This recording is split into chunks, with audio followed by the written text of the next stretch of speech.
ಒಂದು ದೇವಸ್ಥಾನದ ಗರ್ಭಗುಡಿಯೊಳಗೆ, ಅದರಲ್ಲೂ ದೇವರ ಮೂರ್ತಿಯ ಮುಂದೆಯೇ ಒಂದು ನದಿ ಉಗಮವಾಗೋದನ್ನ ಎಲ್ಲಾದ್ರೂ ನೋಡಿದೀರಾ? ಬನ್ನಿ, ಅಂಥದ್ದೊಂದು ವಿಶೇಷ ಕ್ಷೇತ್ರವನ್ನ ಇವತ್ತು ನಾನು ನಿಮಗೆ ತೋರಿಸ್ತೀನಿ.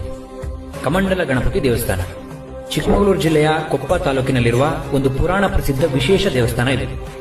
ಶನಿದೋಷದಿಂದ ಮುಕ್ತರಾಗೋಕೆ ತಪಸ್ಸು ಆರಂಭಿಸುವ ಮೊದಲು ಸ್ವತಃ ಪಾರ್ವತಿ ದೇವಿಯೇ ತನ್ನ ಮಗನಾದ ಗಣಪತಿಯನ್ನ ಪ್ರತಿಷ್ಠಾಪಿಸಿ ಪೂಜಿಸಿದ ಜಾಗ ಇದು ಅಂತ ಪುರಾಣಗಳು ಹೇಳುತ್ತವೆ.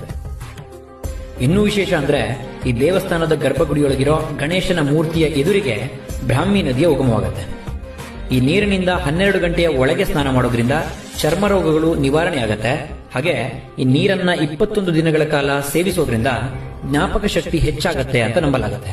ಕೊಪ್ಪದಿಂದ ಕೇವಲ 3 ಕಿಲೋಮೀಟರ್ ದೂರದಲ್ಲಿ ಮಲೆನಾಡಿನ ದಟ್ಟ ಅರಣ್ಯದ ನಡುವೆ ಈ ಸುಂದರವಾದ ದೇವಸ್ಥಾನ ಇದೆ.